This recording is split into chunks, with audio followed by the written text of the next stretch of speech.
do you want more? Why don't you just make 10 louder and make 10 be the top number and make that a little louder? These go to 11.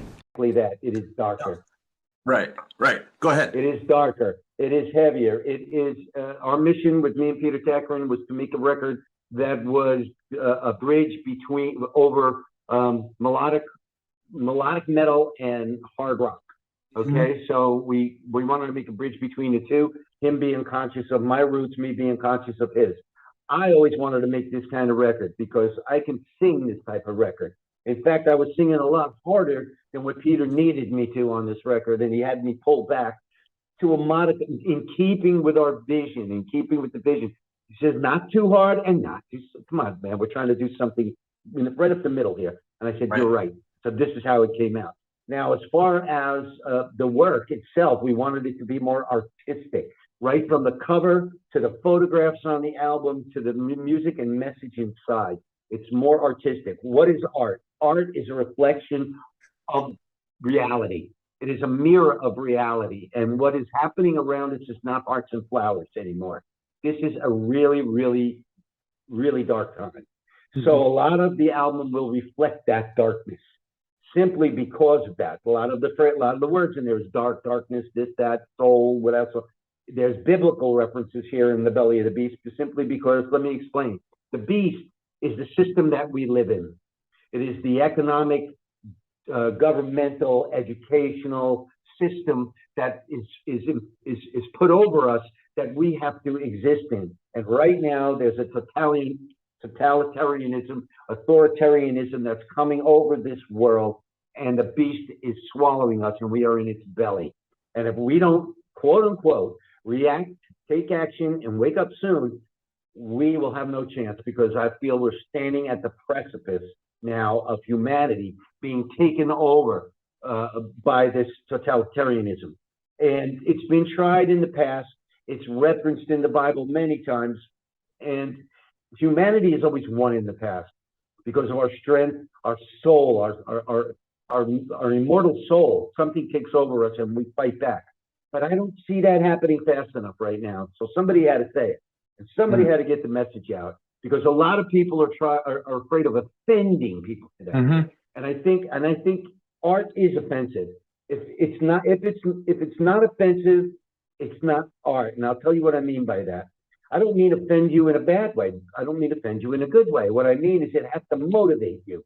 In other words, it's not a bowl. Some people paint bowls of flowers and fruit and call it still life, and that's all fine and well and beautiful with scenes of the valley and what have you in the mountains. But the cover of my album is shocking. It is a real art. It is from a young artist, an edgy artist, tattoo artist, and painter. And I knew 2 years in advance that this was the cover of the album, because it's shocking. Art needs you to either love it or hate it, but you'll never forget it. That's the purpose of art, is to shake you, to disturb you. So from the cover to the inside pictures to the symbolic serpent that I'm holding, it's a real serpent, and to the messaging inside, I'm trying to wake and shake people up to what's happening around them. I'm trying to wake them, shake them up governmentally, what's happening in their governments, what's happening in their economies, what's happening in their life. In other words, people, start to be grateful for your life in Dark Night of the Soul. I wrote that after I had a heart attack and I didn't know if I was going to live or die. And if you don't know what the Dark Night of the Soul is, it's by St. John the Divine. And you could Google it. It's simple as that. Just Google Dark Night of the Soul. And what it is an epiphany that comes over us at a very heavy time of our life. And usually it happens when you face death, at a near-death experience, etc. Because you start to analyze what you've done right, what you've done wrong, what your purpose is, what you screwed up. You start to gather it all together and realize you should have been more grateful that you were breathing and walking on this earth. Yes, we are spirits in a material world, but we're here to do something. And one thing we're here to do is love. And love is the greatest of all answers.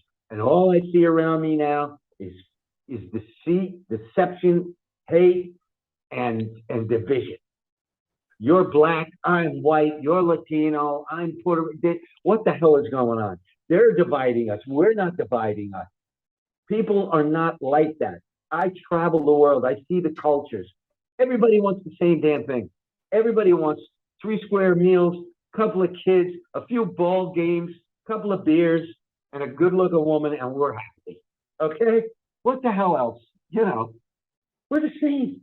So Right. what's this division about? We're not doing this. We have been lied to. We have been deceived. We have been betrayed. And that's what I write in Rise Up, because I want the people to raise their fists in the air and say, rise up. We're stronger than before. Look what Dee Snider did when he went to Congress, fought for the lyrics. Right. That's what he had to do. Now, those lyrics, 90% of rock and roll is so, how do I say, like a pillow. It's Right. no real, we used to be outlaws, man. We used to be rebels. Where are the rebels? We used to be anti-establishment. Now we are corporate. We are fitting in a little space here. We all want to be rich and famous and celebrities like the Kardashians, who have no talent at all. For what? What is happening to the rock and roll, especially? So I'm a little pissed at that. That's a little pet peeve where I go, look, Right. we've got to strike out. We've got to be more. Hey, I fell into it myself. Please, I raised my hand, but at least I'm the one raising his hand, saying, "Yeah, I did it," and you're still doing it. Enough, brother. Enough. Okay, Right. let's get back. Let's get back to where we were, where we could speak out about shit. Oh, you people are offended? Well, I'm fucking sorry. You know, I'm offended by you being offended. What happened to that? Right. Like we used to be allowed. Yeah, we used to go into bars, man. We used to have a few beers with all of my. I grew up in a multicultural neighborhood. We were very poor, so I had blacks, Latinos, whites, this one, Puerto Rico, you name it, Irish, Jews, you name it. I had them all. We used to go in a bar and make fun, make tell all cultural jokes, laugh our ass off. You can't do that today. God forbid you should make fun of somebody else's ethnicity. That's all we have, man. And it's all true. It's all true. That's why we're culture, you know? Right. Right. We don't have that, you know. I'm a guinea, you know.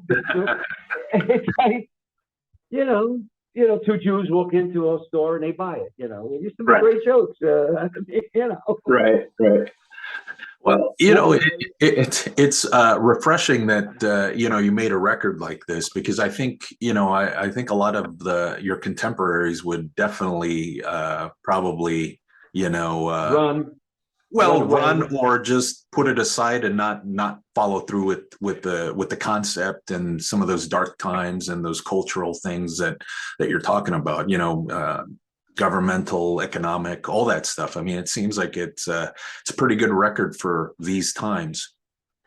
Thank you. Hey, another brick in the wall. Yeah. Yeah, there you go. Yeah, along the lines. Brick in the wall. Mm-hmm. Roger Waters is still fighting a good fight, and they're trying to just decimate him in any way they can. When they don't like something that you say that doesn't fit the narrative that they've created, they'll ban you, they'll stop your speech, they'll crush you, they'll call you names, and sometimes they'll even assassinate you. So this is not freedom. You got to fight to be free, man. Freedom is not free. And everybody's living in fear as far as I'm concerned. Fear of everything and fear of each other. And that's pretty psychotic. That really is. That's going to create the fallen world that I talk about on the record. You listen to that's an iambic pentameter run-on of, the dirty politicians, criminal ambitions, portal fornication, child molestation, God is on vacation. What the hell's going on here? Corruption, greed and corruption on the edge of destruction. That's us. Yeah. That's us. Right now, we are on the edge of a nuclear war, and we got ourselves to blame, all of ourselves. It's not him and it's not her. It's all of us. We allow it to happen because we're not tough enough. We're not to say, we want peace. Give peace a chance. Power to the people. John Lennon, what the hell happened here? Where did we go wrong? Right. We went wrong somewhere along the road. Yeah, no kidding. You know, one of the things in talking to Steve at the label, he's totally geeked about this record. Like, you know, that's got to Good. be gratifying that you have people like him behind you, and they're really, you know, doing what they can to get the word out about the record. And a very different record than some of the stuff you've done in the past. Again, great record, great vocal, great performances. A little darker, which still suits you pretty well, I think, as we said at the beginning of this whole thing. So how does it feel Sure. to have a guy like that in your corner? Oh, well, you know, what, that's completely happened by accident because he had talked to me about being on the Leslie West tribute as well, and I was dealing with him some other things, and I started to like his energy. You know, I just liked his energy, and I'm a person that goes with my gut most of the time now. After 70 years old, I think you can do that pretty well. Right. Not so easy in the beginning, Right. but now I can read people, and I just said, would you even consider, you know, I didn't know he was a manager. Mhm. How about that? That's how honest this is and sincere. I thought he was a publicity guy. You know, he was just the head of publicity for this label and that label. And I knew he had a background. And I said, you know, I could use somebody like that. Until one day we had a conversation. He went, Joe, I managed Toto. And I was like, oh, you know, like, whoa, take a Right. foot out of mouth, Right. you know? So it was amazing the way we came together. And I mean, we have basically an honor system. That's how we work. Our word is our bond. You know, we don't have a paper between us. I'm sure we'll draw something up, but we don't need it. It's like, and it's the same thing with Mascot. He said, you know, these people, they're unlike a lot of record companies. And I said, well, geez, I've been with them all, from the biggest and best to the worst. So, you know, what's so different? He goes, well, if they believe in you, they believe in you. Right. And I went, well, that's like completely different, because all you were before was a product, you know, and well, for the most part. And Ed Zilla, he's just amazing, you know. He actually held this record for like 3 months because I had to straighten out producer contracts and songwriter contracts and all kinds of legal stuff, you know, things that take time and back and forth with lawyers. Mhm. And nobody would do that if they didn't believe in the record and believe in the artist. So they kind of proved that to me. And that's when I said, just send me the papers. Here's all the legal work. We're signed, sealed, delivered. Let's sign this contract and Right. let's get this baby out. And here's what we've been doing. And I just love the label. I love Steve. I couldn't be in a better position, you know, for what we need to do with people that can back me up both professionally and personally. Amazing. Yeah, yeah. And right now Very fortunate. you have Black Sun, a lyric video, but it sounds like you have a surprise in store for release date, right? It sounds like it's going to be Yeah, some kind of a cool video or something. So I can't wait to we see do. that. You know, Yeah. looking forward to that. I don't know if you mind. We got a few minutes. I was going to tear through some of your your heritage, your history, because you Sure. know I'd be an idiot not to ask you about some of that stuff because you know huge fan Sure. of that stuff. As far as Rainbow, you know, do you think if a reunion would have happened with yourself and Graham and Blackmore and some of the guys that you know are still with us in the band, do you think that would have worked? Totally. Why not? I think, look, there's a lot of, including my wife, she's younger than me, Mhm. and they loved Rainbow, but they never saw Rainbow, Right. never really saw Rainbow in the Right. videos. And Mhm. whether it was Dio or Bonnet or Turner, that band was shit hot. Right. Okay, every group of musicians that Richie compiled were brilliant, Mhm. brilliant aggregates in themselves, and that's really all I wanted to do was an authentic reunion, and to bring that back to the stage so that people who couldn't see us and people who do remember us from those days would get that same thrill, and make it an extravaganza. And Right. when I say I had all the things lined up, I did. I had Rick Franks from Live Nation saying, if you could get Blackmore to do this, I'll put you on 164 special guest and or headlining dates in all the biggest festivals in the world. He Mhm. says, I'll do this and that. Well, you had 3D animation, plus 3D, the guy who did the Guns N' Roses, Barry Oh, right. Summers, Rock Fuel Media, who's a good friend of Steve's, by the way, and mine. I mean, had that planned. So I brought all this to the table, to the Blackmore camp, and I just laid it on the table. And of course, his mother-in-law, Carol, manager, she thought I wanted full control. And I explained to her, I don't want any control. You know, I just want to say, here's the opportunity. Let's go with it. And I got back no answers. I got all the emails to prove that we were in conversation. But I got back a snub, and I got back an article from Richie where he says, well, Joe Lynn Turner's not in Rainbow, the reunion, and he doesn't know it yet. And my statement was, well, you know, he's made a mistake and he doesn't know it yet. Right. And that's it. And that's all I have to say about it. It would have worked, of course. Yeah. Of course. Cool. You know, one of the other guys you worked with, which is another kind of fellow that's kind of hard to figure out, Yngwie. You know, you did the Odyssey record. What an awesome record. I mean, top to bottom, I still think that's probably his peak. In my opinion, you know, both guitar work, some of the tones on there.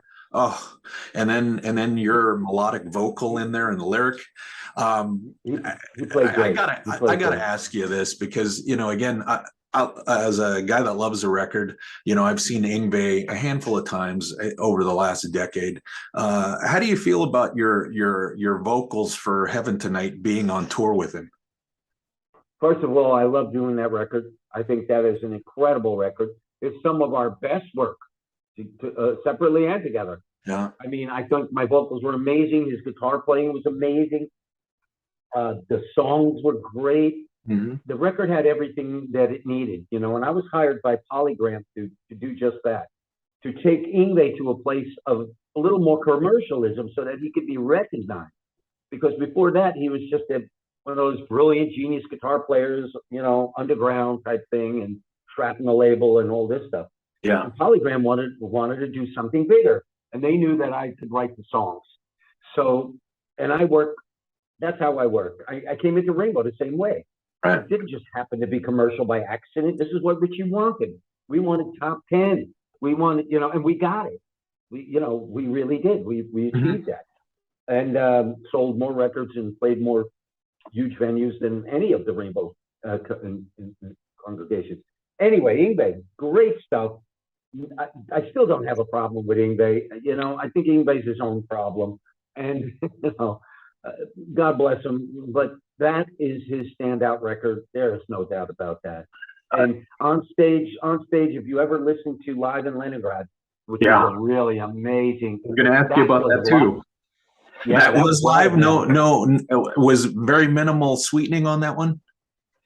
I believe there might have been a few fixes for sound or something, but I cannot remember going in and fixing any of my stuff, or even him at the Roundhouse in London, because that's where they were fixing some of the sound problems that they had on. Because we did it in two venues. We did it one in the Olympia in Moscow, and 22 shows there, 22 shows in Leningrad before it became St. Petersburg. And we put a compilation together, but you could tell by the clothes. The clothes we were wearing are distinctive to each section of shows. Sure. At least we can tell. Right. And no, man, that band was hot. That band was great live. That band did it. You know, the other thing I was going to ask you, because I think you might have missed it, and I don't know if you're aware of this, but Yngwie's using your background vocals on on tracks when he plays, when they do Heaven Tonight, and it's so obvious, and people are just kind of like oblivious to the fact that it's like, that's Joe Lynn Turner. Yeah. What do you think of that? What do you think of that? I mean, obviously you find amusement in it, but I do. You know why? Because he made such a big deal out of not needing the singers, all of us singers, Micah Versa, Jeff Scott Soda, you know, Doogie. And I remember he made this big, bold statement once, and I came out and actually just slaughtered him with it, because I mean, don't do that kind of stuff to us. We were important in your band. You needed the singers, and some of us more than others even. So why say that? What kind of insecurity makes you want to say that? You know, that's when I got mad at him in a sense, but I don't have a problem with him. And if he wants to use the backing tracks, and seem like a hypocrite, then become a hypocrite if you want. I mean, I don't know. Right. You know, I find it amusing because he says one thing and does the other. Heaven Tonight, huge vocals, and we Oh, used yeah. the tape. We used those background tapes too, but it was me singing Right. within it. Right. Right. Which is different. Right. You're the Yes. guy. Right. Yes. Yeah. I got a couple more things and I'll cut you loose. That way I don't take too much time because I know I want to be on Steve's good side as you do. So we both want to mind our business here. Fine. I'm open-ended, so it's okay Okay. if we go over. Okay. So the next thing I was going to ask you, because this came up on your Facebook page, I guess whoever runs your page had mentioned, the Purple record, Slaves and Right. Masters, and what's your favorite song? Mine, I mean, I like the whole record, but King of Dreams is mine. I mean, that I had to answer that. What can you tell us about your time in Purple during that time? Well, it was it was an amazing time because the real story is that I was in Foreigner for 2 weeks, had a fight with their manager Bud Prager, Oh, and when Rick Wills called me and said, well, he convinced Lou to come back, and Lou Graham came back, which is cool because I knew Lou as well. Lou comes from upstate New York, from Utica, and we used to play the same clubs. That's a tri-state area. We played the same clubs. He was in Black Sheep. I was in Ezra. It was a whole big thing.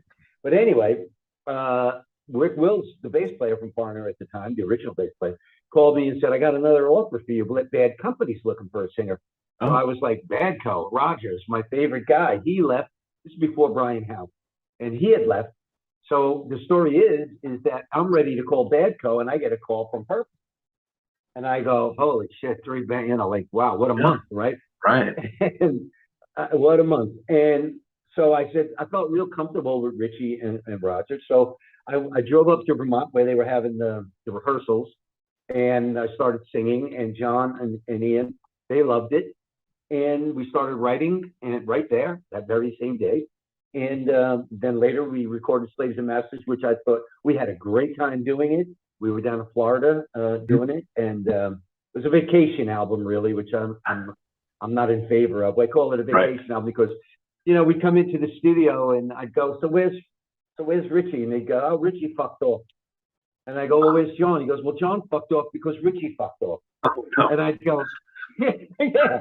So I go, so are they coming back? And then Roger would be there. He was very studious, and it was me and Roger putting the tapes together and the lyrics and melodies. And we go, and then Pacey would walk in, and he'd go, well, where are the other guys? And we go, well, they fucked off. But he goes, well, I'm fucking off. And then he would fuck off. So wow.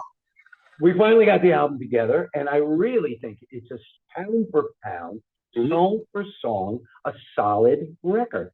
And it's one of Richie's favorites. He said it in the press. I've got it saved because I couldn't believe it. And it's one of mine because I think it's a fantastic work. It's the last one with like John, in a sense, Right. Perfect Stranger. But I knew I was doing a service for these guys. What I was doing was holding this band together because Richie literally would have fucked off. And Ian Tate says it in an article. He says, Joe was the glue that held us together. Because Richie would have totally split at that point. Maybe did something with Joe again, or maybe just did something on his own, or Black Most Night, or whatever you wanted to do. But then you wouldn't have the continuation of Purple. So I performed a great service, according to Ian. And I kind of knew that while I was there. And I knew that this record had to be maybe the swan song for me. It had to be one great record, and that. But it was a gasp. Doing a record with one of my favorite bands of all time, and touring with these guys, and the love and humor that we had for each other back then. What can I say? It was a dream come true, and I'm honored, and very honored and proud to have been a member of the Purple. Really nice. I just got a couple more things, and then I'll cut you loose. Thank you for your time. Sure. I know you provided some vocals for Michael Schenker's Heavy Hitters record. I'm guessing that was, exchanging files or something like that. But have you ever been approached about working with Schenker? Because you've worked with some phenomenal guitarists in your lifetime. Oh, for years. Yeah. Like 20 years. Like a long time to work with Michael. And I can remember that I was either on tour, or he was on tour, or he wanted me on a tour, and I was already on a tour, and we really couldn't get anything together. And finally, just a year or two ago, whatever it was, Immortal album. Oh yeah. Michael Voss, who was a friend of mine and also a co-writer of mine. Sure. He's his producer, and he said, "Hey, could you do 2 tracks on this album?" Finally, and I said, finally, I have some time and I have a studio ready and I'm ready to go.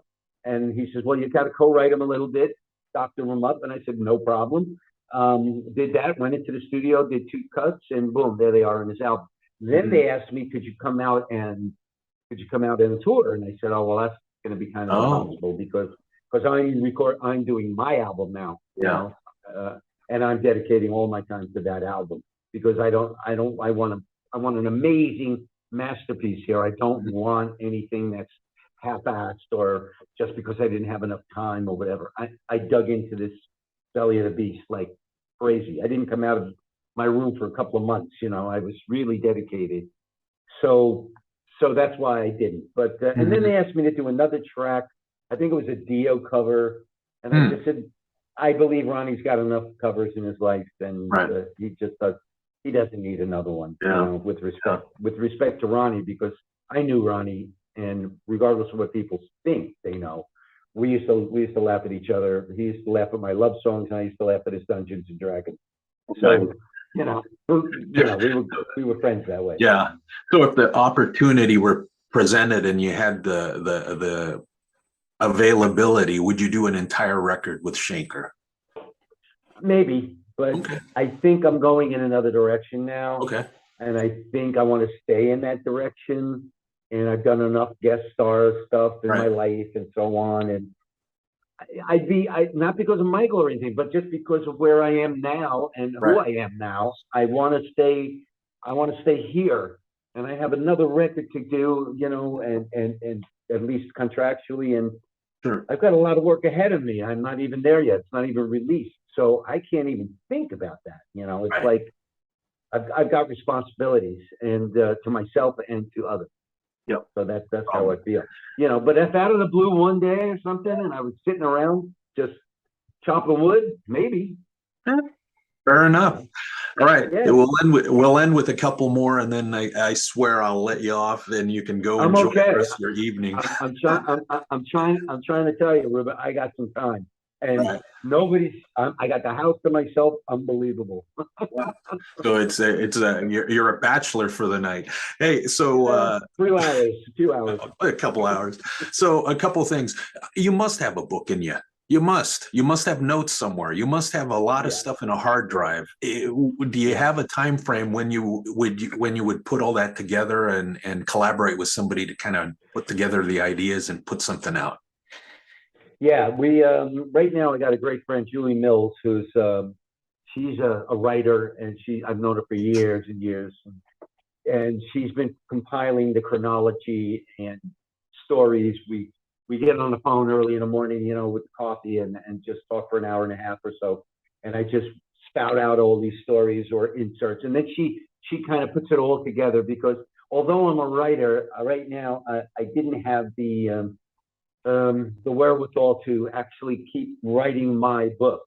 So what I'm going to do is she's going to compile it all together, and then I'm going to put my edges on it and fix it. And when I say fix it, I mean a little more personal things, perhaps, here and there. But she's compiling the majority of my life, and she knows it better than I do, because I have no time or space. I don't know what's wrong with me, but I think something happened, 2 years ago. My wife goes, "No, that was like 20." Right. Yeah, I know the feeling. You know that feeling? Yeah. Oh, yeah. Every day runs into another day. Yeah. Something seems like it was 2 years ago, and it was like 5. Yeah. And you're talking, and they're looking at you over the dinner table, going, "What are you talking about? I wasn't 5." It's like, right. Feel like I'm sure. All right. Last one. You have a lot of great tunes in the catalog, back catalog and stuff. If what would you consider your signature song? Wow. Because there's a lot of great ones. Yeah, it's pretty deep. You know, there's it's not necessarily that I like better than others, but I've got a story behind this one Mhm. that knocks your sock off. That it'll knock your socks off, and it's basically Street of Dreams. Ah, Uh, Street of Dreams was a literally a girl I had. I kept having reoccurring dreams of a woman's face, and I met her. She wasn't even born yet. This is absolutely true. And I met her 20 something, 22 years later in Moscow at a concert I was doing with the mayor of Moscow, Michael Min, and she happened to come to see the show because her story was that I was her fantasy or dream, whatever. mhm. Make a long story short, we're married today and all that, and it's a happily ever after story. But this is a very spiritual story because I woke up from the bed in Copenhagen, Denmark, with another Mhm. dream 22 years before I met her, and wrote down Street of Dreams verbatim, brought it to the studio for Richie to hear, and he was floored by it because he's into all that supernatural, paranormal, Right. spirituality type stuff. We always used to ghost hunt and do all those things, and even his guitar lead on it was very special because he came into the lounge when he was doing the guitar solo and he said, I just can't seem to get it. So I cracked open a couple of beers and said, look, just go in, you do something melodic, what comes from your heart. And just then we had a huge electrical storm. And on the grid pattern of the longitude and latitude in Copenhagen, they had lightning rods on the roof and it snapped with a huge power failure, and everything went out in the studio. And we were just sitting there with the candles, looking at each other, drinking beer, going, "Are you kidding me? We just mentioned something like this, and the dreams and the Right. thing, and then this happened." And so a lot of weird shit was happening, you know. And then we got a generator. They had a generator or something, and they turned everything back on. And he went in and played this most memorable guitar solo, so melodic. You can sing. I can sing it right now off the cuff. And so there's a lot of special meaning behind that song. You know, I don't know if it's the best song I ever wrote, but it's certainly special to me and in many ways. So, Very good. and I mean, your King of Dreams was it was another takeoff on that, but I have a wine called the King of Dreams, by the way. That's my wine from Greece, and it's called the King of Dreams series. It's about Right. 30 euros a bottle, and it's really good wine. Hey, Joe, it was a pleasure, man. I hope to do it again. Man. Maybe next time we can catch up and dig deeper into the back catalog. I wanted to talk to you about Joe, the stuff you did with Glenn Hughes and solo stuff, all that stuff. Yeah. Maybe we can do that at a later time and catch up at a later time and do it again. All you got to do is ask for a follow-up, and we can do a Okay. follow-up open-ended. As long as you got Zoom, I got time. All right, man. And they'll put you on my schedule for a follow-up, and we can go through everything you want to go through. No worries. I'm completely open for this stuff. You know, it helps me. It also helps me reflect back when and what too. So Fantastic. it's kind of interesting for me. Pleasure. Great talking to you. Take care of your health, man. Take care of your health. We need you around as long as possible. I'm feeling good. I'm in fighting shape. Fantastic. Take care, man. Thank you, Ruben. You too. Best to you and family. Thank you. Bye-bye. Bye.